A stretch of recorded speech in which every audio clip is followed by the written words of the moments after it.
কানাডার অন্টারিও স্টেটও গুন্ডাইন্তর সাক্কুর ফারে জান গেছে এক রেস্টুরেন্ট মালিকর শরীফ রহমান নামর ইবেটার বাড়ি সিলেটর বটেশ্বর এলাকাত গেছে বৃহস্পতিবার রাত অন্টারিওর হাসপাতালও ভর্তি অবস্থায় তান জান গেছে।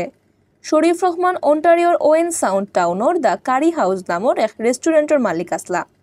জানা গেছে শরীফ রহমানর দ্য কারি হাউস রেস্টুরেন্টও গেছে 17 তারিখ 3জন মানুষ খাওয়াতে ইসলা। খানির বাদে বিল না দিয়া তারা যাইতা গিয়াসলা। রেস্টুরেন্টের বাইরে গিয়া শরীফে তারারে আটখানি চেষ্টা করছিলা। এই সময় 3জনে মিলিয়া শরীফরে খুব মারধর করিয়া বাগে গেছে। বাদে খুব খারাপ অবস্থায় তানে অন্টারিওর হাসপাতালও ভর্তি করা হয়। হাসপাতালও ভর্তি অবস্থায় বৃহস্পতিবার তান জান গেছে। শরীফ শাহজালাল ভার্সিটির ইকোনমিক্স ডিপার্টমেন্টর 7 নম্বর ব্যাচর ছাত্র আসলা। অনার্স শেষ করিয়া তাই লন্ডনের গ্লাসগো ইউনিভার্সিটি তাকে international development subject masters degree লইছেন। বাদে কেমব্রিজ ইউনিভার্সিটি তাকে তাই করছেন এমফিল। কানাডাত গিয়া 2015 ইংরেজি তাকে তাই রেস্টুরেন্টের ব্যবসা আরম্ভ করছিলা। পোস্টমর্টেম বাদে শরীফর লাশ পরিবারের গেছে সমজানি হইব। শরীফর বউর নাম শায়লা আর তারার 7 বছরের এক ফুরি আছে।